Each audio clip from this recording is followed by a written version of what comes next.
Gen.Antoni Chruściel nom de guerre Monter 1895–1960, was a Polish military officer and a general of the Polish Army. He is best known as the de facto commander of all the armed forces of the Warsaw Uprising of 1944, as well as Home Army's Chief of Staff. Early life. Antoni Chruściel was born the 16th of July 1895 in the village of Niuchina Lanka, halfway between Lanka and Przeworsk, to Andrzej Chruściel, a local farmer and the vote of the village. In 1909, while still a student at a local gymnasium in Jarosław, Chruściel joined the secret scouting troop. He was also active in the Zizzewi movement. In 1914, after the outbreak of the First World War, he moved to LWOW, where he joined the Eastern Legion. Soon afterwards,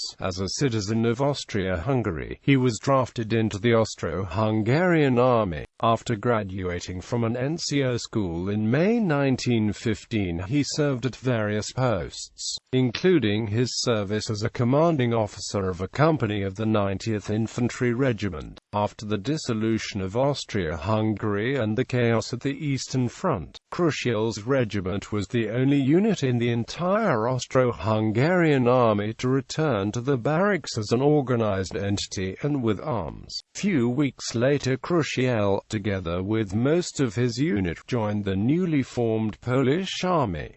Before World War II. During the Polish-Bolshevik War, Chruściel continued his NCO career in the 14th Infantry Regiment, as the commanding officer of the 5th Company. In January 1922, he became the commanding officer of the 1st Battalion of that unit, after which in October 1922, he was transferred to the LWOW-based 42nd Infantry Regiment, where he served as the commanding officer of the 3rd and then 6th Company.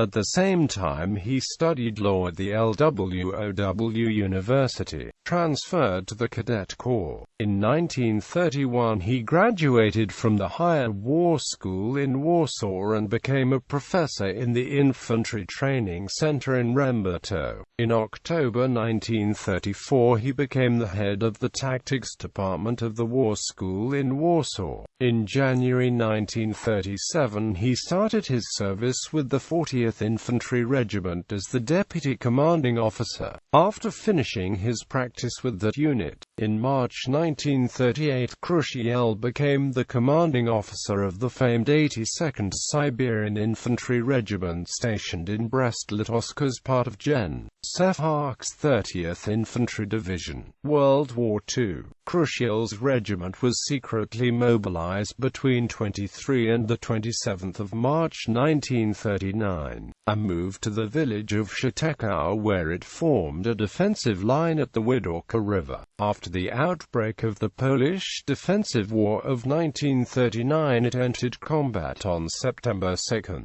As part of the Piotrkow operational group of the Wood Army, Chruściel's unit retreated towards the Modlin fortress and took part in its defense until the capitulation of the Polish units in the area. Interned in the POW camp in Jildowo, he was released in late October, already after the end of hostilities. Fearing that his release from the prison camp was a mistake, Chruściel moved to Warsaw, where he settled under a variety of false names. In June 1940, he joined the Union of Armed Struggle Underground Organization, initially head of the 3rd Division of its staff, responsible for training and tactics. Since October of that year, Chruściel held the post of Deputy Commander of the City of Warsaw's ZWZ region. Uprising. On the 31st of July 1944, the Polish commanders General Komorowski and Colonel Antoni Chruściel ordered full mobilization of Home Army forces for 1700 the following day. Chruściel commanded the Polish forces in Warsaw.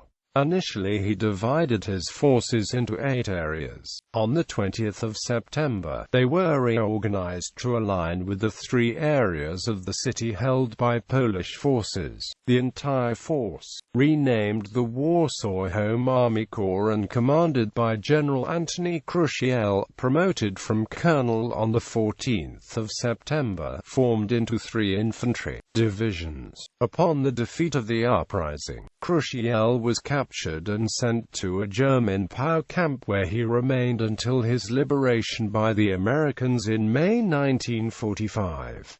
Post-uprising. After the uprising, Antoni Chruściel was taken prisoner of war by the Germans and interned in the camps of Stalag Xiid in Langwasser near Nuremberg and then the famous O-Flag IVC in Colditz Castle. Liberated by the Americans in May 1945, Chruściel joined the Polish Second Corps and served in the Polish Army in the West until it was demobilized by the British in 1948.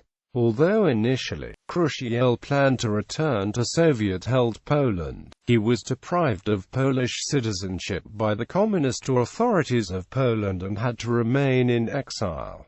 Upon demobilization he settled in London. In 1956 he moved to Washington, D.C., where he continued his work as a translator and lawyer, though he died on the 30th of November 1960. On the insistence of the local Polish community, he was buried in the Polish church in Doylestown, Pennsylvania, in 1971. Already after Chruściel's death, the Communists lifted the decree of 1946. The decision, however, was never made public. After the end of communist rule and a decline of Soviet domination of Poland, the veterans of the Warsaw Uprising decided to bring back the ashes of the commander to Warsaw. On the 30th of July 2004, that is on the eve of the 60th anniversary of the uprising, Antoni Chruściel and his wife Waleria were given a state funeral at Warsaw's Powązki Military Cemetery. Ranks: Lieutenant Colonel, 1932.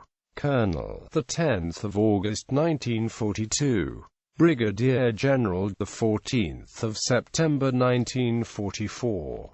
Honors and awards: Knight's Cross of Order of Virtue Military, Gold Cross, Silver Cross, Grand Cross of the Order of Polonia Restituta, Earlier Officers Cross, Cross of Independence, Cross of Valor, 4 times Gold Cross of Merit, Armia Krakowa, Cross Medal of 10 Years of Regained Independence, Gold Medal of Valor, Bronze Medal of Valor, twice YSER Medal.